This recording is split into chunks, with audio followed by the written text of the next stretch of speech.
A very good evening to all the participants who have joined for the webinar, which is being organized by the Spice Route South Asia region in association with the World Obesity Day.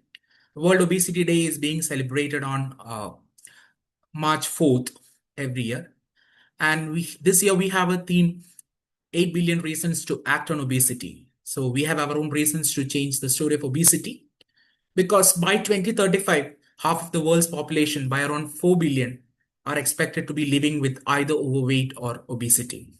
So, this is not just an adult issue. Even the childhood obesity is a rapidly rising incident, with the rates going sky high among the school age children, increasing fivefold from how it was in 1975. And it is more in the low and the middle income countries. So, obesity in childhood often continues into adulthood and increases the risk of serious non communicable diseases such as diabetes, heart disease, and some cancers. And as far as family physicians are concerned, the obesity per se does not occur in isolation. Poverty, stigma, unequal access to education and healthcare, limited availability of healthy food, and environment that do not support healthy living all shape the risk and outcome across the life course. So, almost 3 billion people, including over 400 million school age children, are living with overweight or obesity. So, this makes the topic of obesity to be addressed with utmost importance, and that is why we have chosen this topic for our today's webinar. So, we have three speakers lined up for today to give their deliberations. First, I would like to invite Dr. Lijo.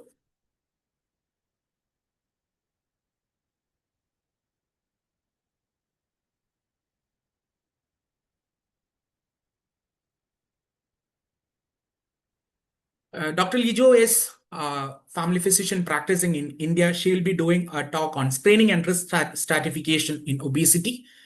She is currently working as a consultant family physician at St. Xavier's Hospital, Tamil Nadu. She completed her MBBS and MD in family medicine from St. John's Hospital and DNB from National Board of Examination. She has extensive clinical experience in clinical care, primary care, emergency medicine, and community health. She's a person with good academic interest, including research and medical education. Over to Lijo to deliver the first talk on risk stratification and screening in obesity. Over to you, Lijo.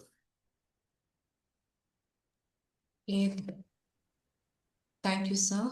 Shall I share the screen? Yes, yes. Is it visible? Not yet. Yeah, Now? it's coming now. Okay, thank you.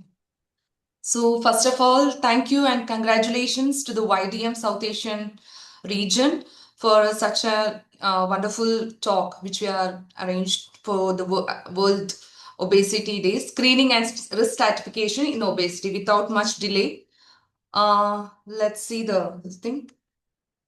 One second. It's not moving.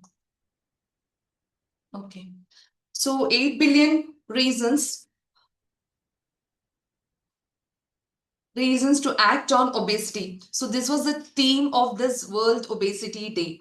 So highlights that with a world population of over 8 billion, obesity is a global problem which affects the health system, the economy, and the future generations as a whole, as Dr. Vishnu mentioned. So this is an overview of this today's session.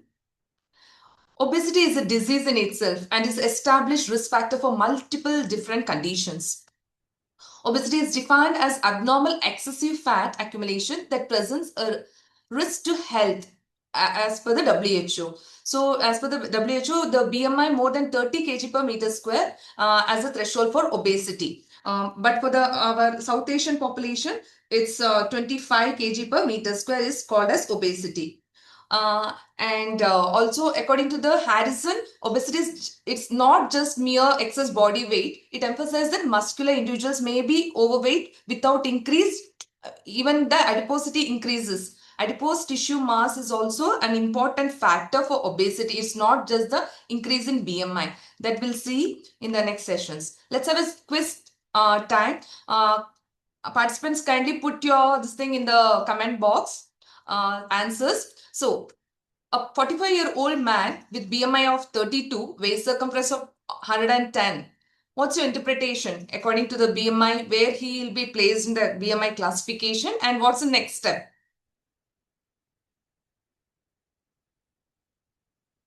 Any answers? Okay. Yeah, according to the Western classification, it's class 1 obesity. According to Asian, it's class 3. But waist circumference shows central obesity with increased cardiometabolic risk. Correct. So next step is like we have to assess the patient properly, order the labs, and like it's still BMI tells us how much is the problem, but waist circumference tells us where is the problem. Okay, and case 2 is 38-year-old woman with 36 kg per meter square BMI diagnosed with hypertension and type 2 DM. What is the interpretation about EOSS stage? What is EOSS? EOSS is Edmonton Obesity Staging System. According to that, it's good to know as family physicians what is EOSS staging to screen for obesity. Yeah, according to the EOSS stage, this lady will be in EOSS stage 2. Okay, this EOSS will help us in assessing obesity related health risks based on the comorbidities and functional limitations rather than the just BMI. A management plan will be we had to stratify the risk and act accordingly. Okay, so the obesity itself, it's a double burden of malnutrition. Malnutrition doesn't mean only the undernutrition, but it also means obesity also. So global prevalence of obesity has tripled since 1975 because of obesogenic environment. South Asia has emerged as a high acceleration zone where the interplay of genetics, rapid urbanization, industrialized food systems creates an increasing obesogenic environment. Over 650 million adults were obese in 2016, whereas WHO data released 2024 says over 1 billion people from 18 billion, 1 billion worldwide are living with obesity. This includes 879 million adults and 159 children. And also taking the South Asia region per se, 6 to 10% are obese and 20 to 25% are overweight. And there is an increasing, rising trend in children and adolescents. So it's a silent killer, silent impacts, lots of impacts are there. So for the cardiovascular risk, hypertension, diabetes, osteoarthritis, NAFL, OSA, and many. Why? Because factors like poor dietary habits, low physical activity, stress eating, Dr. Parami will be diving into those details, and family eating patterns contribute to weight-related health risk in children and adults. So as family physician, let's go systematic way. Like we'll do history examination as we do for other diseases also, because we consider this also as a disease. So we had to ask for the acute or gradual weight gain, onset, progression, whether any life even correlating with this weight gain, previous weight loss attempts, dietary history with any food habits, like night meals, especially these days, eating behavior, sweetened beverages, eating bakeries, sleep patterns, very important, very, very important. Sleep duration and quality, sleep hygiene. This also because of the inadequate sleep, the cortisol levels will be high and the weight gain will go on. In sedentary lifestyle and history of medications are iatrogenic causes like steroids, antiepileptics, antidepressants, antipsychotics, medical conditions like hypothyroidism and many. And very important, screen time, the mobile use, like sedentary lifestyle, menstrual history, which causes PCOS and all.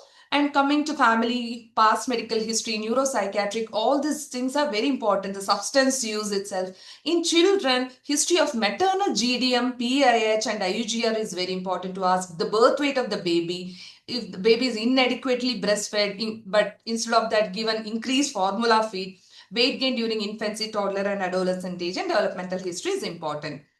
And coming to the physical examination, we had to look for the endocranial fascias, dysmorphic features, hirsutism, hyperpigmentation, acanthosis nigricans.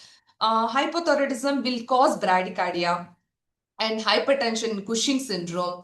Anthropometry, BMI, waist circumference, waist hip ratio.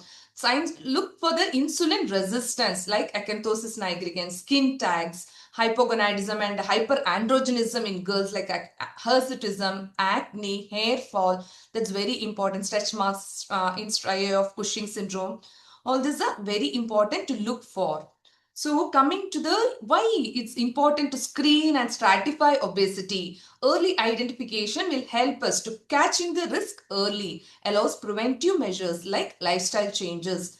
Prevention of comorbidities will be dealt very fast, and cost effectivity is when we detect early, it's cheaper and more effective when we screening reduces long-term healthcare cost and helps detect obesity before complication develops.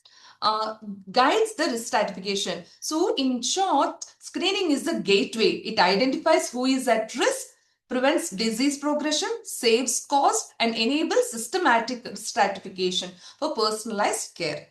So, this is how we go through today's session, screening and risk stratification. I'll just go through the first few only. So, step 1 is screen, step 2, stratify, investigate, step 3, tailor the treatment, and then follow up the patient. So we all know BMI. As a patient, we finish the history examination. So in examination, weight in kg and height in meter square. What do you think? If two patients have a BMI of 32, one has the waist circumference of 110 and the other 90 centimeter, which one do you think has a higher cardiometabolic risk? Can you please put it in the comment box?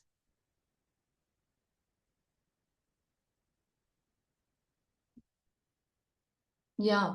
Okay. It's obvious that one who is 110 centimeter waist circumference is having the more risk for cardiometabolic risk. Why is it? Because it's very important to have the waist circumference also. We'll come to that. So the Asian BMI and Western BMI, everything is very much different. As we told earlier, obesity for Western population, it's if it is 30, for us it's 25. Why is that this thing is made? Because in Asian population are more tend to get cardiometabolic risk and other complications even with lower BMI. That's what the studies tell.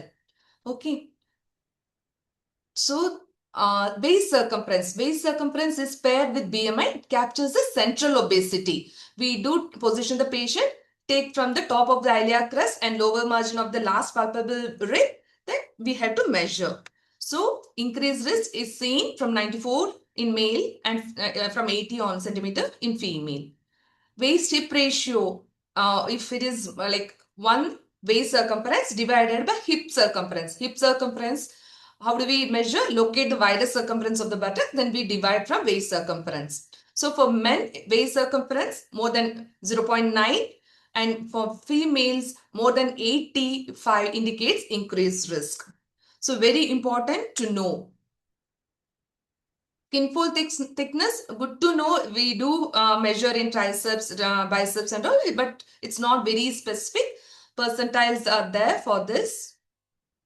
So growth charts in children, very important. BMI plotting is important. Recommended by American Academy of Pediatrics, CDC, IAP, ensures routine surveillance from age 2 onwards. So it's very important for us to children above 95th percentile stratified into high risk groups. Okay, so for metabolic syndromes are more prone for these children. So how do we detect? The detection identifies overweight, then routine surveillance is done quarterly or annually. Categorize them into the risk groups, enables anticipatory guidance, tracks obesity trends. So it should go like national level programs to uh, we have to start screen the children too. So international and South Asian cutoffs are very much different as we told earlier, because body fat with lower BMI compared to Europeans, like Asians are more prone to have central obesity. These are all risk factors. Studies shows that. So even if we take overweight, obesity, waist circumference, everything is like with lesser cutoffs, it's risk for the Asian population. And the childhood or adolescent overweight and obesity is also is an increasing trend in South Asian region. Risk factors for obesity related complications. It's if BMI is more than 25 kg, waist hip ratio, all this increase for the risk factors for obesity. Childhood onset, obesity duration, obese with age, family history, and comorbidities too. This is one of the important slide, Edmonton Obesity Staging System, EOSs. So we have 5 stages. 0 is no apparent obesity, there is no complications. 2 is subclinical risk factors like borderline hypertension, pre-diabetes, non-alcoholic fatty liver disease.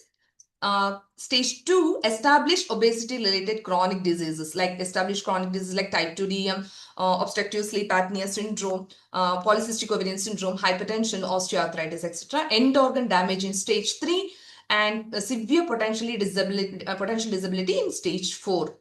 So how do we approach this? Stage 0, maintain current health function, but like we just given nutritional counseling, physical activity guidance, periodic health screening is very important. Stage 1, like in-depth behavior modification like diet, exercise, stress management, counseling, etc. But monitoring subclinical risk factors is important here. In stage 2, we give medications for comorbidities like diabetes, hypertension, cardiovascular diseases, etc. And stage 3, multidisciplinary management, secondary prevention is made, like intensive medical management for end organ damage and specialized psychological support, vocational physical rehabilitation. Consider we do tell them for bariatric medication, then last bariatric surgery, etc. And specialized high level care, it's like highly individual care plans have been made. So we finish with the first step and applied Edmonton obesity staging system. So we know there are n numbers of complications and comorbidities associated with obesity. So studies do tell there is obesity and cardiovascular risk like coronary artery disease, hypertension, heart failure, obesity, and cardiomyopathy. Obesity related GI disorders like right from the esophagus like GERD, esophageal ulcers, esophagitis, insulin resistance, pancreatitis, cholecystitis, colorectal cancers, obesity and lung diseases, because lung disease, as we see obesity reduces the lung compliance, lung volume, so it causes lung disease like OSA, obstructive sleep apnea, obesity hyperventilation syndrome, and etc. So endocrine consequences of obesity, one of the main characteristic of obesity is the presence of hyperinsulin and insulin resistance like type 2 diabetes, pre-diabetes, hypothyroidism, hyperuricemia, PCOS, etc. We know metabolic syndrome X and syndrome Z. Syndrome X, abdominal obesity, hypertension, elevated TGL, and high cholesterol, high blood sugar. Syndrome Z plus OSA is syndrome Z. So it's very important. Studies also show insulin resistance and fertility and other complications. Obesity and bone and joint health. Many people, very adults and elderly people, do come to us with a history of osteoarthritis, knee pain, low back pain, degenerative spine disease, osteoporosis, tendinopathies, gout, hyperuricemia, CTS. So we had to, there is strong evidence that obesity can increase mechanical load, visceral fat, and bone marrow fat. In addition, obesity is associated with increased adipokinase, increased TNF, etc., low vitamin D. I'm not going into pathophysiology of this, but we have to know and educate our patients about regarding this. Obesity and cutaneous manifestations like acanthosis nigricans, skin tags, they're more prone for the infections, striae, etc. Impact of obesity on reproductive health, both males and females. Females have precocious menarche, oligo and amenorrhea, irregular menstrual cycles, PCOS, infertility, miscarriages, stress incontinence, prolapse. Males also like decrease LH and FSH production, etc. Obesity associated cancers. For every 5 kg per meter square increase in BMI, mortality rate increases by 30%. So obesity also do causes like right from the esophagus, liver, lung, breast cancer, kidney, stomach, etc.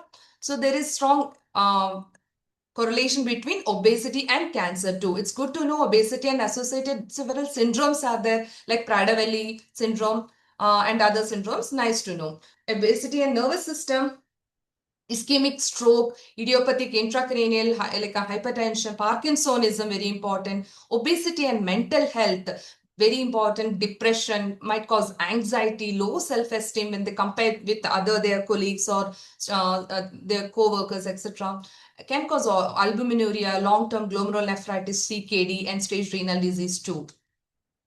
So, what are the must-do routine investigations in obesity? We finished our history, our examination, our all other specific BMI, waist circumference, waist hip ratio.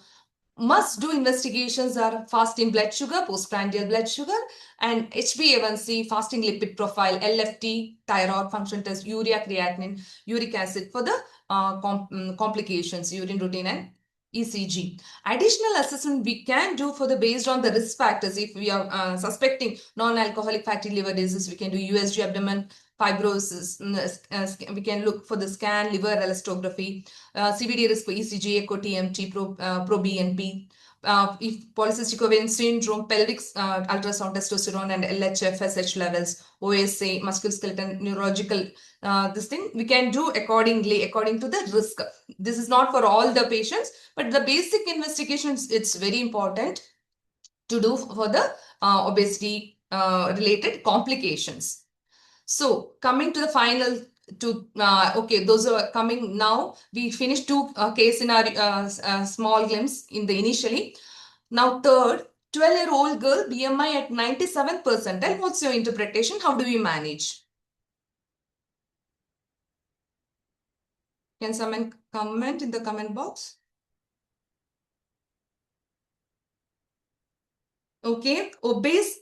The child is obese according to the pediatric growth charts. And how do we manage? It's by family-based lifestyle intervention, monitor for early metabolic changes, because screening in children is about prevention, catching the risks early before comorbidities develop. Like this child can have PCOS, hypothyroidism, and we do have to counsel the parents for the proper dietary and physical activity, not to have the sedentary lifestyle. All those things we have to educate the child and the parents. So coming to the next, 52-year-old man, BMI 40 kg per meter square with heart failure, hypercapnia and sleep apnea with obesity related hypoventilation syndrome. What's your interpretation? Where this man will be according to our BMI and all those things, and how will, what's the syndrome called? How we will manage? I have 1 more minute to go. Yeah, interpretation is like this child. Okay.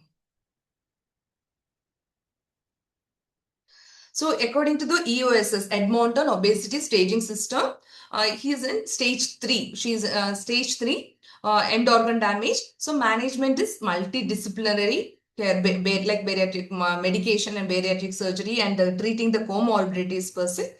And here the screen, the syndrome is Pickwickian syndrome. Okay, Pickwickian syndrome. It's good to know. Obesity causes name as hyperventilation. I have put the syndrome's name there itself. I wanted to know other syndromes, this thing. OSA, hypercapnia, and restrictive pattern. But this is the one, this right end corner. EOS stage and reassessment. How do we do this reassessment? Stage 0 annually, stage 1 6 to 12 months, stage 2 3 to 6 months, stage 3 and 4 1 to 3 monthly. We had to screen, we had to reassess the patients. Okay. As a summary, systematic approach for obesity treatment is required. So as a person comes, we had to screen. Screening is not once the disease comes. Before that, we had to screen and educate the persons.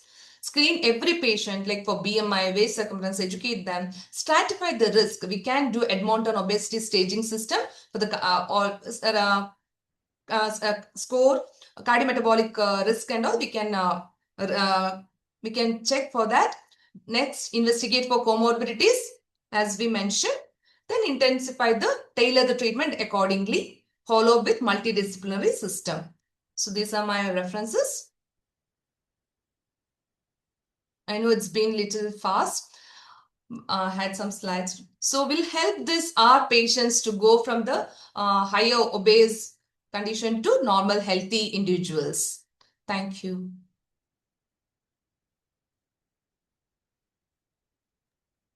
Thank you, Dr. Lijo, for giving an elaborate overview on the risk stratification as well as the screening and the various parameters and the scoring systems that we can consider when we are managing or treating obesity. So, because as a family physician, understanding the screening as well as the stratifying into the different categories is of utmost importance.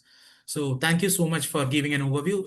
The questions we'll have at the end Thanks. of the sessions, all the three sessions. Now, I move on to the second session, which is the behavioral and the psychological aspects of obesity management. It will be dealt with by Dr. Parami Aberatna.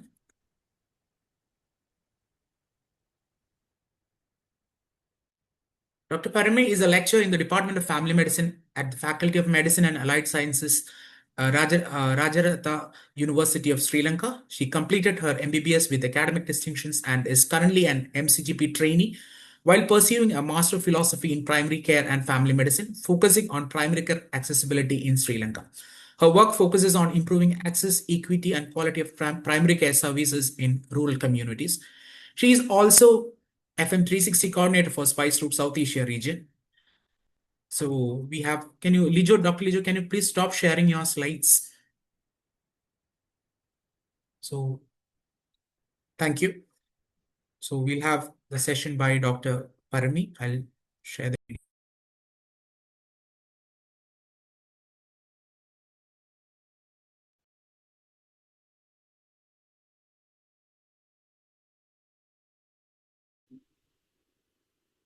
Good evening, everyone. My dear South Asian family doctor family. So I would like to thank the Spice Route Young Doctors Movement of India for organizing this important event webinar on 18 billion reasons to act on obesity on World Obesity Day. And I want to direct my special thanks to Dr. Vishnu for organizing this successful event for South Asian family doctors. Today's my talk will be about beyond the scale, behavioral and psychological foundations of obesity management, a patient-centered approach in family medicine. Obesity is a chronic disease with deep psychological and behavioral roots. It's characterized by complex two-way relationship with mental health. It involves emotional eating, using food to cope with stress, anxiety or sadness, binge eating disorders, and leading to cycle of stigma, low self-esteem and depression that hinders weight loss. According to a recent projection from World Obesity Federation, they predict that by 2030, approximately 1 billion people will be living with obesity worldwide, including 1 in 5 women and 1 in 7 men. In South and Southeast Asian, prevalence of obesity is predicted to be doubled between 2010 and 2030, and they expect about 45 million of South and South Asian children over 5 years to become obese by 2030. So, my talk will be focused on discussing key psychological aspects of obesity, key behavioral aspects of obesity, and sharing few suggestions for family doctors to manage psychological and behavioral aspects related to obesity. This figure shows a model summarizing, moderating, and mediating psychological factors that contribute to relationship between obesity and well-being. At one end, there's obesity, and at the other end, there's common mental health disorders. Mediators in between, like psychological factors like poorer perceived health, negative thoughts, low self-esteem, then social factors like stigma, reduced support, and behavioral factors like diet, exercise, and adherence. What are the key psychological aspects of obesity? We need to discuss about psychological comorbidities. Obesity often coexists with mental health conditions. When you are providing a consultation to a patient coming with obesity, you need to screen for chronic mental health disorders like binge eating disorder, depression and anxiety, and adverse childhood experiences and trauma. Childhood trauma can be the root of the system. Research have shown that People who has a past history of neglect, physical and sexual harassment have high risk for obesity and binge eating disorders in their later life. Also, some children living in chaotic and painful environments use food as the only comfort, accessible comfort for their life. So it becomes a lifelong habit to use food as to regulate their overwhelming emotions coming in their future. Early trauma can permanently alter the hypothalamus pituitary and adrenaline axis, the body's stress response system, leading to chronically high levels of cortisol, which promote abdominal fat storage. In patients with depression, research have found that they use binge eating to stimulate the brain's reward system, secreting dopamine, providing temporary relief from feelings of hopelessness. Anxiety can lead to emotional eating to soothe the nerve systems. Conversely, the physical health complications and social stigma associated with obesity can trigger or worsen social anxiety and clinical depression. While binge eating disorders and obesity are highly correlated, they are not the same thing. However, their relationship is profound. Frequent binge eating episodes can lead to high calorie intakes, causing weight gain. People with BEDs often attempt restrictive diets to manage their weight. This restriction creates physiological and psychological hunger, which inevitably triggers the next binge, further fueling weight gain and feelings of failure. So, to understand these psychological scenarios, we need to know something about the neurobiology of obesity. So, there are four mechanisms scientists have found that regulate obesity in our biological systems. The first one is about the reward sensitivity. Increased dopamine response to brain's reward system to high calorie foods. Beyond hunger, our biology is wired for pleasure. Modern ultra-processed foods are engineered to bypass the satiety signals and hit the brain's reward center. For some individuals, the brain reward response to food is dampened, leading them to eat more to achieve the same feeling of satisfaction. In some patients, reduced cognitive control occurs due to weakened ability of the prefrontal cortex to control dietary impulses. Stress reactivity is caused by high stress levels activating the amygdala, prompting comfort eating. And also, this is mediated by the stress hormone cortisol. Chronic stress can lead to elevated levels of cortisol, which promotes visceral adiposity and triggers cravings for high sugar, high fat, highly palatable foods. And ultimately, let's discuss about the homeostasis mechanism. This is the feedback loop which regulates the satiety and hunger in our body. This is mediated by two hormones, leptin and ghrelin. Leptin is the satiety hormone produced by fat cells. Its action is to tell that we have enough stored energy and stop eating and burn more, and this signal is sent to brain. But when obese patients have leptin resistance, the brain stops hearing this signal, so it thinks the body is starving when fat stores are high. Ghrelin, on the other hand, the hunger hormone produced in stomach. It spikes before the meals to signal hunger.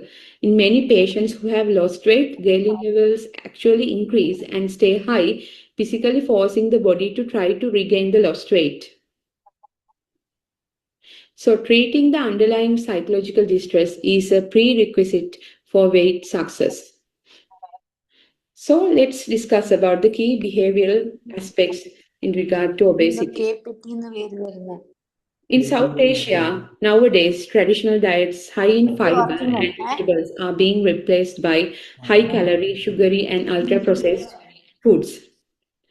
Rapid urbanization and the rise of desk based jobs coupled with limited access to safe, open spaces for physical activity, have increased sedentary time. High screen time, limited outdoor play, and rigorous academic pressures contribute to unhealthy weight even in children. Cultural and social issues limit physical activity, especially for South Asian women. Increased psychological stress linked to rapid urban lifestyle changes contribute to emotional eating behaviors like binge eating disorders. One size does not fit all. In family practice, we see three main phenotypes of eating behaviors. Hungry brain, low satiety, never feels full. Emotional brain, eating in response to negative or positive emotions. Hungry gut, short duration of fullness after a meal. Identifying which brain or gut we are treating allows us to tailor our behavioral interventions rather than giving generic advice. Obesity management means behavioral change. Indeed, for all obesity intervention strategies, including behavioral interventions, medications, and surgery, an individual's commitment to new habits and practices is crucial to success. Thus, in all cases, it is essential to help patients adopt new behaviors like healthy eating, physical activities, medication adherence, protein supplementation following surgery as part of their normal routine. So, what are the management approaches available to address these psychological and behavioral aspects of obesity? As the family doctor, you can choose a good scale to identify negative effects of obesity on quality of life of patients. So I have given some example scales which have validated in the global context to use for obese patients. So you can use this in regard to the relevance and content. I would like to show one example in regard to obesity adjustment survey. So when you read these questions, you can see the mindset of your patient. How stressful, how distressed are these patients in, how they are socially withdrawn, how are they trying to cope the social stigma and body imperfections and societal pressures directed on them in regard to increased weight gain. One question is, I am so happy that I am too big to exercise as I would like to. Another statement, I do not avoid public situations like going to stores, parties, or the beach because of my present weight. So let's go into the exact management options available for patients with obesity. What is 5A's model of behavioral change? Cultural assumptions and personal experience provide context that forms people's perceptions of their body weight and shape. Some may be unaware that their overweight has placed them at risk of metabolic disease, and some patients may be fixated on an unachievable weight reduction goal. So each of these circumstances represents a barrier for safe and well-managed long-term weight reduction. A key factor for success in weight management is the setting of realistic, measurable targets for the magnitude and rapidity of weight loss. You first ask for permission.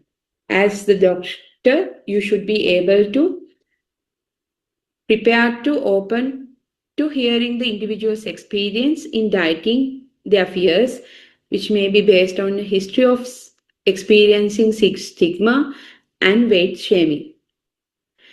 The individual need to be reassured to learn that weight goals will be tailored to them personally. So they do not need to commit to reaching an ideal weight.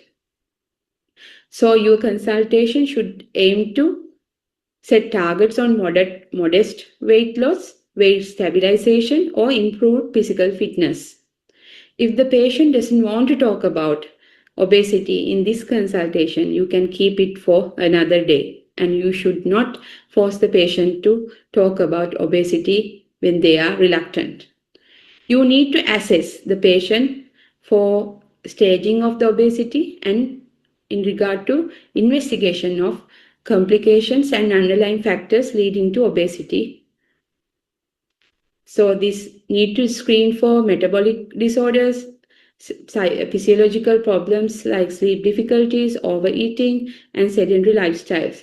You need to screen for mental health disorders like depression, anxiety, stress, and also you need to talk about internalized weight stigma, and these should be acknowledged in this step. Then you can advise the patient regard to communicating the chronic health risk associated with different degrees of overweight and obesity and advising on all relevant treatment options. Recognizing patients' self-perception of their weight may be greater or lesser than obesity staging you have done previously. So the patient need to agree in a goal setting exercise where the individual commits to a course of action and sets realistic targets to achieve and maintain.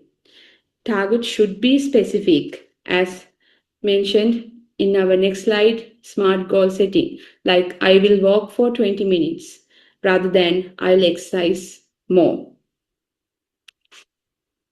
Then you need to provide assistance to the patient to help discover and understand factors that have led to weight gain and barriers that may affect overcoming weight loss in the future.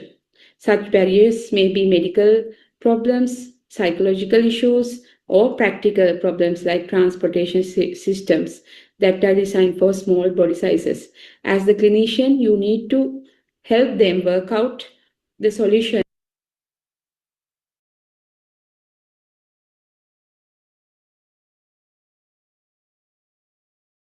Yes, sorry for the technical glitch.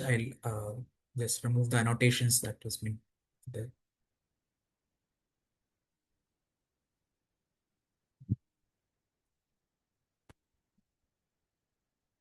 For these problems. Patients should be encouraged to appreciate that the clinical benefits of weight loss, including effects of comorbidities like cardiovascular diseases and diabetes, actually begin in the range of 5 to 10% of loss of starting body weight. Setting achievable weight loss goals have several important benefits for the doctor as well as the patient with obesity. First, it shifts the focus of weight management from weight loss towards stopping regain. Secondly, once an individual develops confidence on his or her ability to maintain previously lost weight, it becomes possible to set another achievable weight loss goal. So, what happens with motivational interviewing? This is a collaborative goal-oriented style of communication. We use the OARS model, OARS model. We ask open-ended questions like, how would your life change if your knees feel better, rather than asking, you need to lose weight for your knees. When the patient voices the argument for change themselves, a concept called change talk, they are statistically much more likely to follow through than if we provide the rationale for them. Let's move on to smart goal setting. So we discussed about setting up specific targets. So these targets should be measurable in weeks or days or kilograms. So these targets should be achievable, like starting small to build self-efficacy. And these should be relevant, focus on non-scale victories like quality of sleep, quality of life with less joint pain rather than number of lost kilograms or improved BMIs. And these smart goals should be set in a time frame. I will try this for the next 2 weeks and reviewing for another consultation should be done in the future to assess the improvement and setbacks. So, what are the cognitive and behavioral strategies available to address these psychological and behavioral aspects of obesity? We need to encourage self-monitoring of obesity among patients. So they log their food patterns, content types, frequency, like those data. And they will record their physical activity levels, time durations, whether they are moderate or vigorous likewise. So they will self-monitor the improvement rather than recording the number of calories. And we try to modify the patient's mindset, patient's environment, food out of sight and out of mind. And we challenge all or nothing thinking through cognitive restructuring. Our job is to help them move towards a growth mindset where a lapse is just a data point to learn from, not a reason to quit. Conclusions and takeaways from today's talk. Validation is the strongest tool in the family doctor's kit. Obesity requires lifelong management just like hypertension and diabetes. As we conclude today's talk, I would like to remind you that obesity is not about calories or kilograms or BMI. It is a story of human behavior, biology, and psychology. On World Obesity Day, let's us commit not only to act but act with compassion towards obesity. Thank you.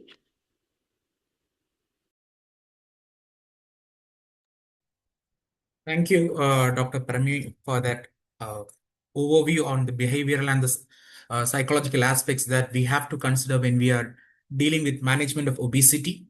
So, having said that, it's very important what is the right management plan we have to adopt for tackling obesity and what every family physician should know when they are dealing with a patient with obesity. So, to deal with that topic, we have Dr. Hina Ali. She is from She's a family physician practicing in Pakistan. Dr. Hinali is an instructor at the Family Medicine Department at Aga Khan University, Karachi, Pakistan. She has completed her specialist training FCPS from Pakistan and holds masters in family medicine from University of Edinburgh. She actively contributes to the international journals and is an active member of YDM Pakistan and FM 360 coordinator for Spice Route Pakistan. Over to you, Dr. Hina. Thank you so much, Dr. Vishnu, and kindly let me know once my screen is visible. Is my screen visible and am Yes, I yes. audible? Yes, you are audible and can you please put it into a slideshow mode? Yeah, I did. Is it now visible in Yeah, fine. slideshow mode? Okay. Perfect. Okay, and thank you so much for arranging this session. So my name is Dr. Hina Ali, and so today I will be talking about the right anti-obesity management and what every family physician should know. So the learning objectives is that by the end, all the participants are expected to at least know how to implement evidence-based obesity management and family practice and provide treatment appropriately based on BMI, comorbidities, and patient goals, and recognize timely referral for multidisciplinary care or bariatric surgery wherever it's needed. So that has already been discussed by my colleagues that obesity is a global pandemic and it is closely related to various serious health issues like cardiovascular disease, type 2 diabetes, and certain cancers such as colon cancer, endometrial cancer, and one of the leading preventable causes of death worldwide. Today, over 1 billion people are living with obesity, and it is estimated that by 2035, 1 in 2 people will be either overweight or obese. So the time of action is actually now. So if we talk about the role of primary care management of weight, so it has 5 pillars. First is behavioral counseling, then it's nutritional counseling, physical activity counseling, medicines as needed according to BMI and comorbidities, and referral for bariatric procedures when all these are not effective. So, according to the American Family Physician, all adults over 18 years of age should be screened for obesity either with a BMI or with a waist circumference. And those who are obese should be referred for intensive behavioral intervention.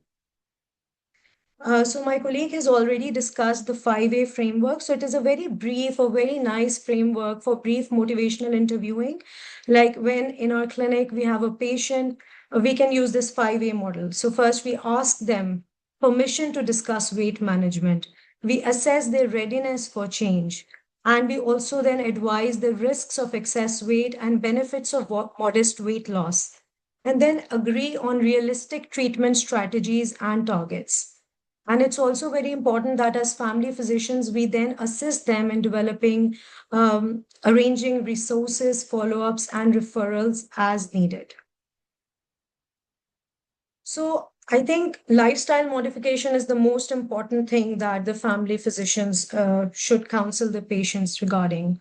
So we should ask the patients to follow a very healthy eating pattern, emphasize on increasing whole grains, legumes, nuts, fruits, and vegetables in their diet. Diets such as Mediterranean style, low carb, vegetarian based, or DASH diets are important ways of losing weight. But fat diets, such as the fat diets which are available, they should be discouraged generally. Physical activity is one more thing that we should regularly be counseling our patients regarding. So, more than 150 minutes per week of moderate intensity physical activity, such as brisk walking, should be encouraged.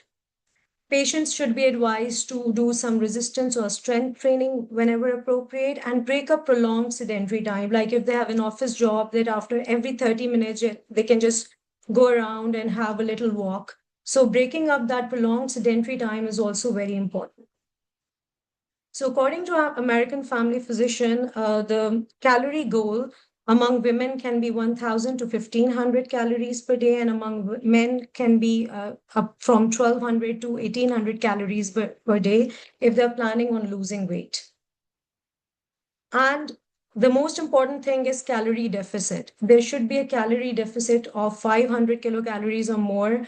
That means that the calories burnt should always be more than the calories consumed.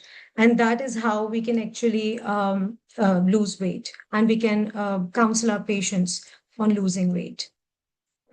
So, as I've already mentioned, that more than 150 minutes of moderate intensity activity per week is recommended by the American Family Physician. So, these are some moderate intensity and vigorous intensity activities that we can tell our patients to incorporate in their day-to-day life. And they can gradually build up the minutes. We cannot tell them that they have to start vigorous exercise from day one. They can start from 10 to 15 minutes, and then they can gradually build up the number of minutes. So, weight loss and weight management is always a patient-centered care. We can ask the patients to maintain a food diary, record their weight, physical activity, and sleep. So, sleep hygiene is very important for proper weight management. And we need to celebrate weight loss with our patients. Now, on mobile phones, many apps are available. So, patients can be asked to keep their logs in them. So, it will be easier for them to bring it to the next follow up, and we can just celebrate the weight loss together. So this is the obesity treatment pyramid. And if you can see that the base of pyramid is mainly formed by lifestyle modification, that is intensive behavioral intervention, nutritional and physical activity. But there are some patients in whom these are not effective enough alone. So patients who have a BMI of more than 30 or BMI of more than 27 with a comorbidity such as diabetes, hypertension, dyslipidemia, they can be given pharmacotherapy. But along with pharmacotherapy, lifestyle modification is still advised to the patient, and with that, we go on and prescribe medicines. So these are some of the FDA approved weight loss drugs, and you can see that initially it was only pills like Orlistat, phentermine, topiramate, then came bupropion, naltrexone, and then came the very successful and very famous injectables such as GLP-1 receptor agonists, agonists, liraglutide, semaglutide, tirzepatide. So they are very effective in weight loss and very famous now. So if we talk about orlistat, it was the first FDA-approved drug for weight loss. So it is actually a lipase inhibitor, and it inhibits the dietary fat absorption. It comes in 60 to 120 milligrams doses. It can be given up to 3 times per day. During or up to 1 hour after meal. But since it decreases fat absorption, its side effects includes oily stools, flatters, fecal urgency, and fecal incontinence. And also, we need to prescribe fat-soluble vitamins to our patients as well while they are on orlistat. These are some other medications that have been FDA approved: naltrexone, bupropion combination, and phentermine and topiramate. They reduce hunger by acting on the brain, but they do have some side effects such as constipation, diarrhea, dizziness. It's mostly GI side effects. So we should be telling the patients about the side effects when we are prescribing the medications. If we talk about the diabetic medications which cause weight loss, we can see that there are some medications which cause a lot of weight loss, like the injectable semaglutide and tirzepatide.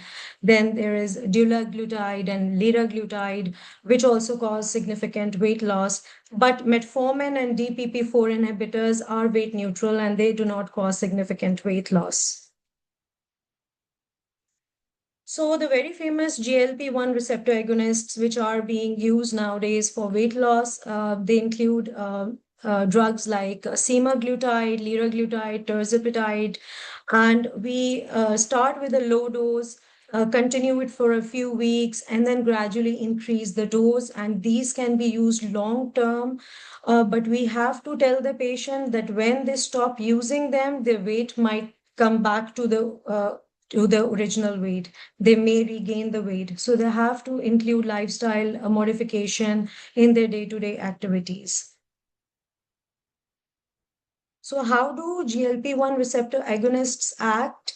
They actually improve the satiety, suppress appetite, they decrease glucagon secretion, delay gastric emptying, promote proliferation of beta cells of pancreas, which produce insulin. And that is how they promote weight loss. But GLP-1 receptor agonists also have side effects, and we should tell the patients that they can cause GI disturbances like nausea, diarrhea, vomiting, constipation. They also have a risk of thyroid cancer. So we cannot prescribe them to anyone who has a family history or personal history of thyroid cancer. They can cause skin sagging, wrinkling because of loss of facial fat.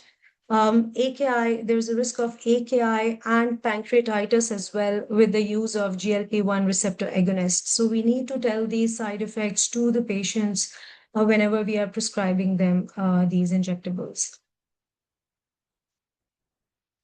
So I've already discussed these. So this is a summary. These 2 slides is a short summary of all the weight management drugs that are available, like phentermine, orlistat, combination of phentermine, topiramate, naltrexone, bupropion, and we can see that GI side effects are the most important side effects of all of them.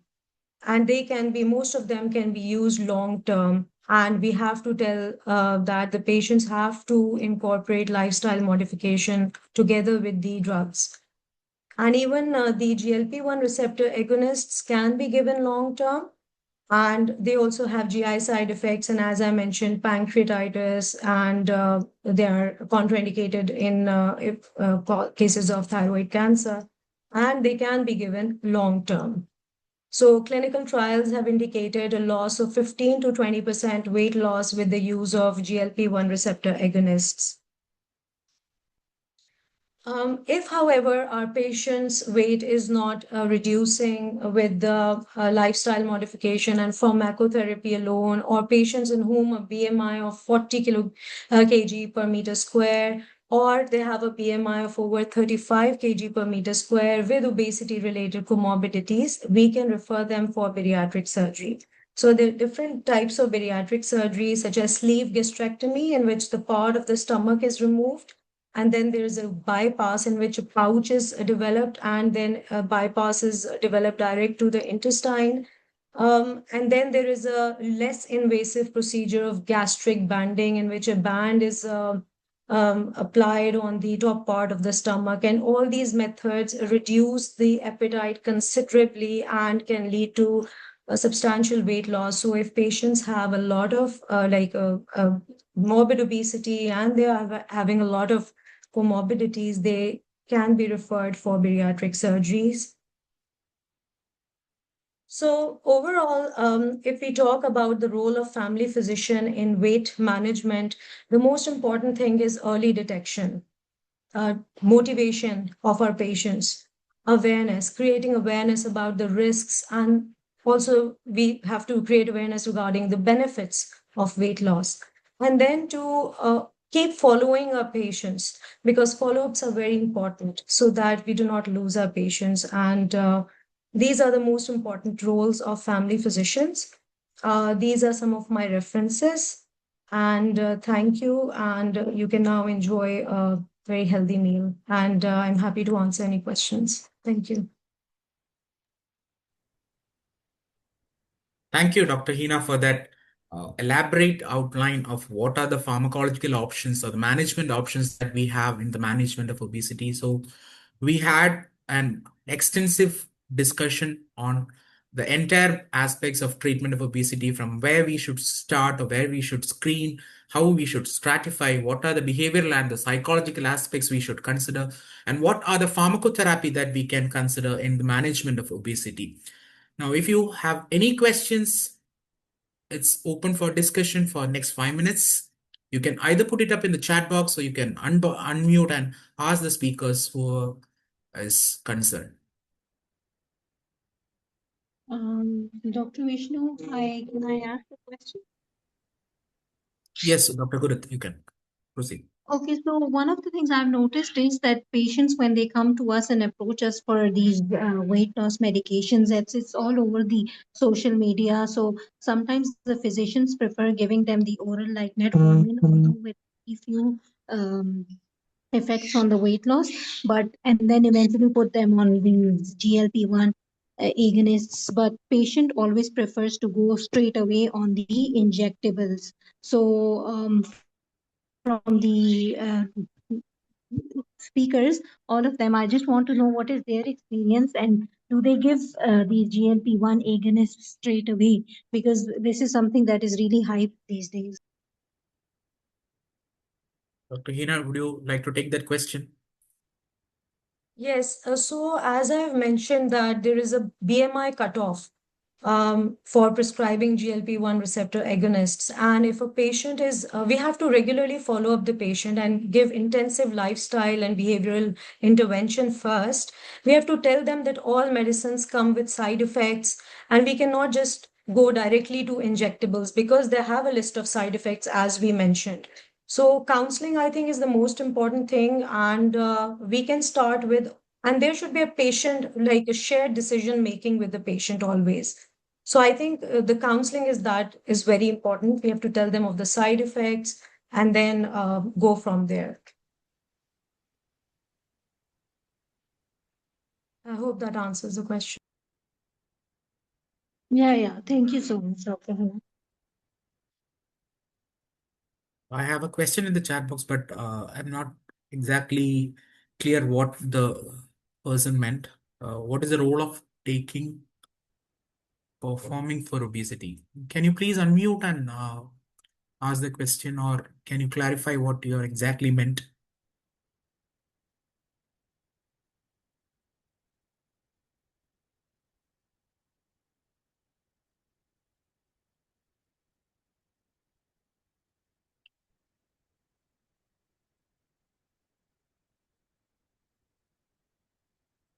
So in the meantime, any other questions anyone want to unmute and ask?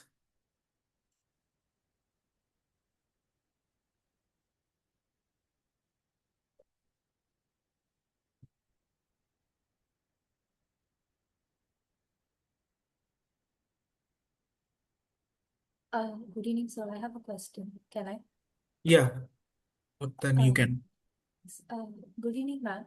So I just want to know that once a particular person has hit their normal range of BMI, is there something called maintenance phase in our set of treatment? Then, if there is so, then what would be monitoring in such patients?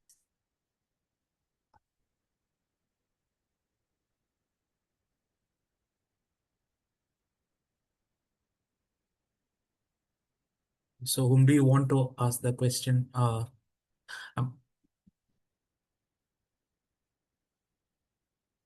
you're asking about maintenance phase in the management of obesity is what you're asking. Can you? Yes, sir. Because I have learned that such patients will be in long-term follow-up, just like diabetes and hypertension patients. So for me, the question is, once they have hit their normal range of BMI, so for what should be following up them again and again? Like, what will be our, what do you call, checklist that we should look for at each visit? Dr. Hina or Dr. Lijo, do you want to take that question? Because she's asking that once the patient has attained a target for the management of obesity, how will we proceed with the maintenance? If the patient with multiple comorbidities have been already obese, have attained a target level. So how will you maintain the obesity medications is what she is asking. No, after. So as far, yes. Yes, Dr. Hina, you can continue. Dr. Liju, you go ahead. No, what was the question? Can you please repeat it after attaining the? They have attained the main target, and how will you do the maintenance therapy is what she's asking. Target of what? How much Obesity target has been attained with a patient with comorbidities. So after attaining the target BMI or weight, how will you continue the treatment is what the question. Okay, it's a good question. So the thing is that we had to tailor the treatment for the all other comorbidities. Whatever the comorbidities the patient is having, the person is having, like take it like the hypertension, diabetes, like any other cardio metabolic risk, any risk factors, any complications, comorbidities the patient is having, we had to treat the patient. We had to bring the comorbidities also under control, and we had to help the patient to sustain the dietary habits, and we had to counsel the patient for to sustain the physical activity and whatever is there. We had to help them to sustain that, because there is always, as the previous sessions ma'am mentioned, always there is a they tend to go back to the obese condition. That's what I feel. And Dr. Hina, anything to add on? Yes, so if someone has attained a normal BMI after being on pharmacotherapy, then a low maintenance dose can be continued. Like for GLP-1 receptor agonists, a low dose can be continued like for a longer period, because trials have shown that once they're off a GLP-1 receptor agonist, they might regain all of the weight. So either they have to be an intensive lifestyle modification, or they have to be on low maintenance. So it depends. If they're able to achieve with lifestyle maintenance alone, then fine, they can be off pharmacotherapy. Otherwise, they have to be on the lowest possible dose and continue following up the clinician. Hope that answers. That's true. I have seen the patients with very uncontrolled sugars of like sugars of 350, 400 with lifestyle modifications, and with the treatment, they have very much controlled sugars and the obesity and all. That's true. What ma'am mentioned is also we have to give like low dose GLP and all. That's true. So, and the question is, how is the dose titration of semaglutide starting as well as and the duration, and how you titrate the dose of semaglutide is the question. Okay, so shall I answer? Yeah, Dr. Hina, please go forward. Okay. So someone also asked what is the BMI cutoff. So anyone over 30 BMI or 27 BMI with comorbidities can be given pharmacotherapy, including GLP-1 receptor agonist. But first we have to start with lifestyle. So diet and exercise comes first, irrespective of the BMI. But once we start semaglutide, it is started at a dose of 0.25 milligrams weekly injection for 4 weeks, Then we gradually up the dose every 4 weeks, like it's 0.25 initially, then 0.5, then 1, then 1.7, then 2.4.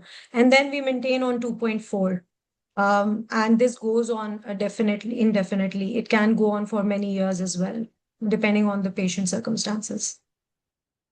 Yeah, I do agree with what Dr. Hina has said. Gradually, we start from 0.25, and as long as the patient tolerates the current dosage, we can continue with 2.4 as the maintenance dose. And if by any chance patient is not tolerating 2.5, 2.4 dose of semaglutide, we may have to step down to 1.7 or even 1. That is for the maintenance of semaglutide therapy.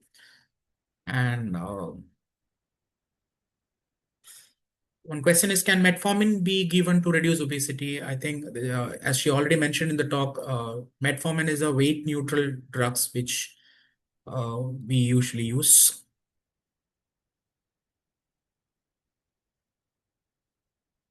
So one question, also there is a lot of talk about patients developing visual impairment when on GLP-1 agonist. What is your experience? I personally don't have any of the speakers. If you have any experience regarding that visual impairment, uh, can you please take it? It's not a usual side effect, but with any drug, any dry eyes and visual impairment can happen, but it's not one of the usual side effects. So pancreatitis, GI disturbances is the most usual side effect we have experienced. And the question is, patients with osteoarthritis, how to proceed? I think we believe the lifestyle modifications again remains the mainstay of the treatment for a patient with osteoarthritis also. Of course, reducing the weight by 5 to 10% gives an immense relief for the symptoms that the patient has due to osteoarthritis. So weight reduction through lifestyle modification is the mainstay, and if not, I believe have to proceed with the medical therapy. That's what I think. Any take from the speakers?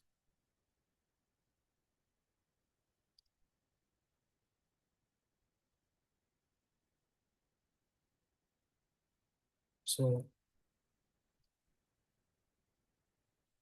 I think we have Dr. Noordin have asked, but if someone has PCOS, then metformin should be given. Yes, we can give. We have to give metformin. Because in that case, it helps with the insulin resistance. Yeah. But it's not helpful in reducing the weight. It's weight neutral.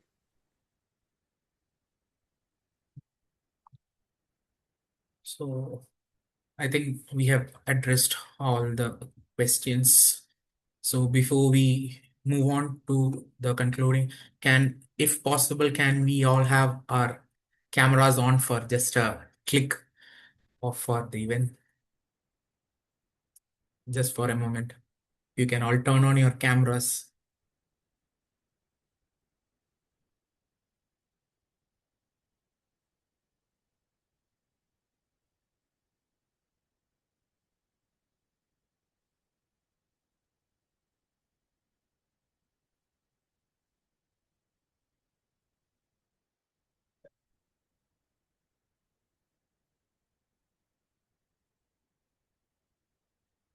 So I'll just give 10 more seconds for everyone to switch on their cameras and I'll have the click.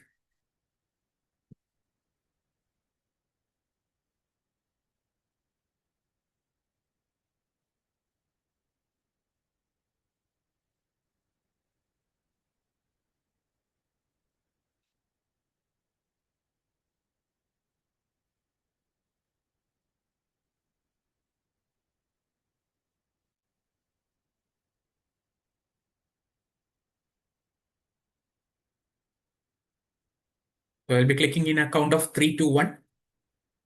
3, 2, 1.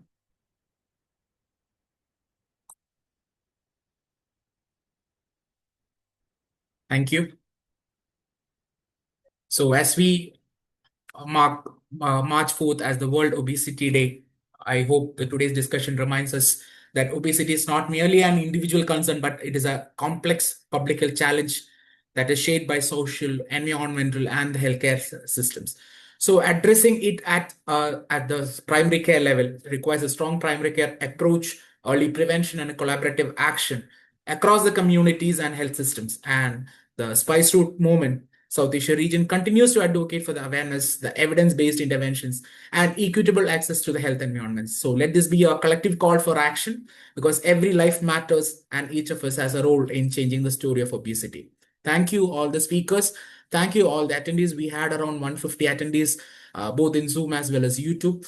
So thank you, all of you, for being a part of this webinar and making this big success. Thank you all.